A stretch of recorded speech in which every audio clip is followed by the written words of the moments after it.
aPokelypse Now by Desutoria, Chapter 18. Hideki had his Starmie make a sharp U-turn after seeing what had happened. "Aw shit, Harm.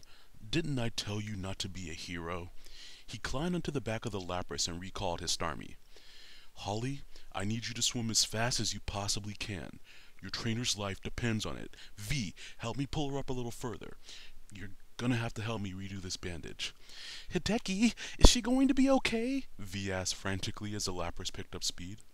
"I don't know, but you're not going to be able to do a thing for her if you don't calm down." "How can you say that? You're her best friend. How can you be so calm?"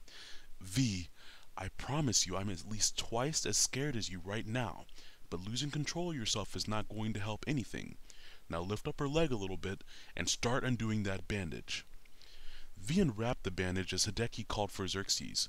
Many of their medical supplies were in his bag. Hideki retrieved the wrappings and the bottle of peroxide from him. "Is there anything else I can do, Hideki?" "Just surf on ahead of us and yell when you see Cinnabar. We're going to need to haul her into the gym as fast as we can and hope that Blaine has the tools to help her." Xerxes nodded and gave the command to Nock to swim ahead. After using up the entire bottle of peroxide and a good portion of the gauze to mop up all the blood, Hideki had finally gotten the bleeding under control so that he could redo the wrapping.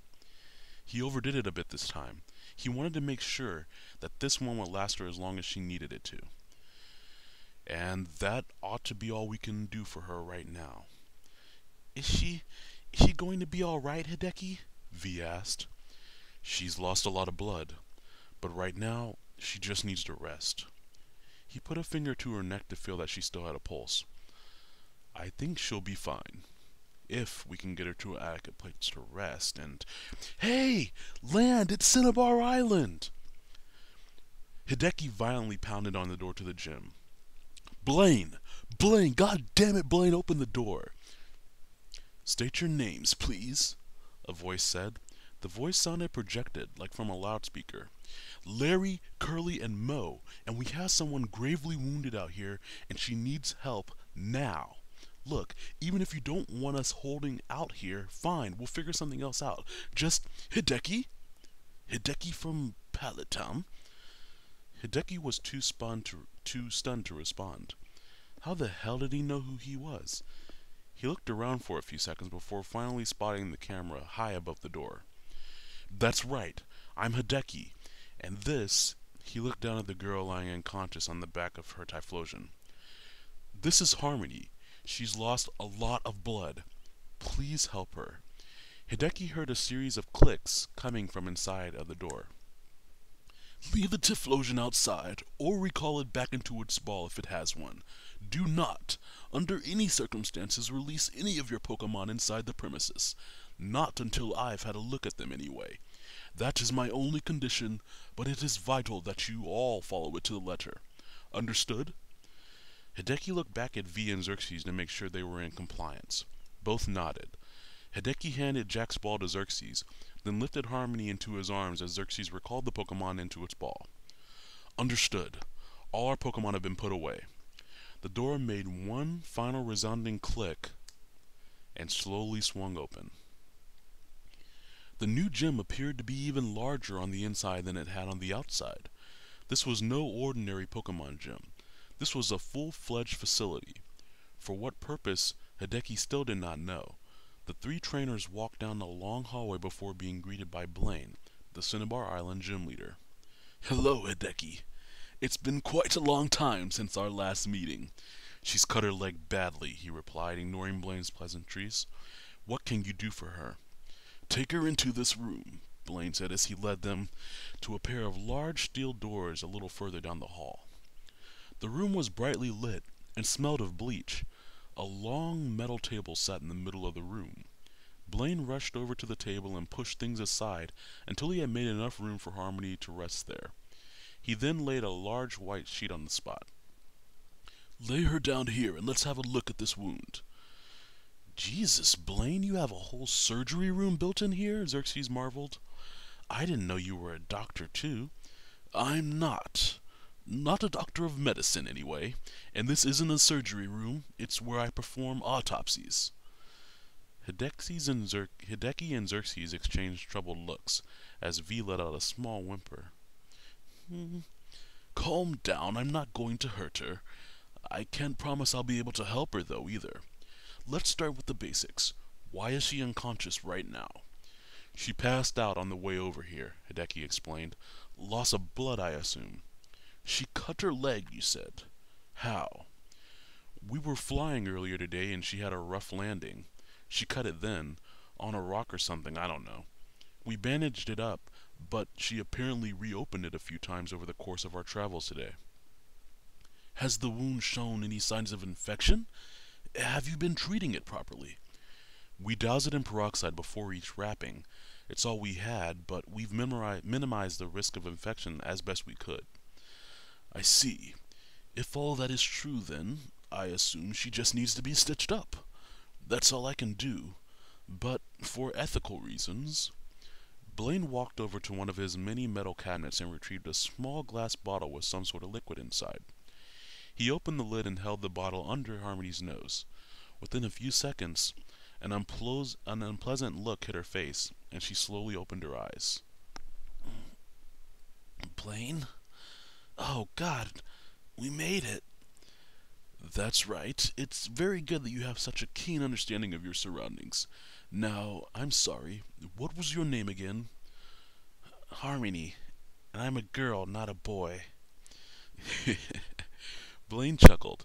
He hadn't forgot her name. In fact, he vaguely remembered fighting her for the volcano badge a few months earlier. He was merely testing her cognitive ability.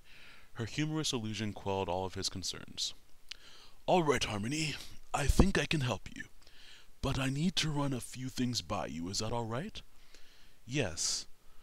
Now, your leg is very deeply cut, but I believe I can fix it with a few stitches. However, I am a scientist, not a doctor. I've never done this on a live body, or even a human body, for that matter. My entire experience comes from working on dead Pokemon. Now, having issued this warning to you, I have full personal confidence in myself that I can perform this procedure successfully. Do you want me to sew up your leg, Harmony? Harmony thought for a moment. I don't think I have much of a choice. Okay. I want you to sew up my leg. There is one other thing. I told you I am not a doctor, and this is not a hospital. I'm equipped for autopsies, but not surgeries. This means I can't offer you any anesthetics of any kind. Blaine, surely there has to be, Hideki interrupted, but Blaine continued. You'll most likely be awake for the whole procedure, and you will endure a great deal of pain. I have chemicals that will stop your leg from bleeding, so even if something goes wrong, your life should be in no immediate danger. But it will hurt. A lot. You can't seriously expect her to do this. It's up to her. Harmony. There's nothing you can give me at all? I'll just be here, awake, feeling everything? Wait a minute, Xerxes said suddenly. Those pills! Xerxes dug through his backpack until locating the painkillers he'd given Hideki earlier. He handed them to Blaine. Can you use these on her? Blaine studied the label. Too risky. This is a narcotic. The amount I'd have to give her to numb her enough could affect her cognitions in unpredictable ways. I can give you some after the surgery to help the pain then, but not during. I don't... Harmony began. This didn't change anything. She knew it was still her only option, but she was scared to death now. Hideki, what do you think? She heard no response. Hideki? She now lifted her head and scanned the room. Hideki was nowhere to be seen. Where did he go? He must have slipped out of the room, I guess, Xerxes said. I didn't even see him leave. The sooner we can start this, the better. Harmony had to fight hard to keep the tears away. He'd abandoned her. How could he leave her? Now, of all times. If the cut is deep enough to respond the way your friends told me it has. It may not heal on its own." As scared and as hurt as she was, physically and emotionally, Harmony still saw this as her only option. "Okay," she said as a single tear inched her way down his cheek. "Go ahead."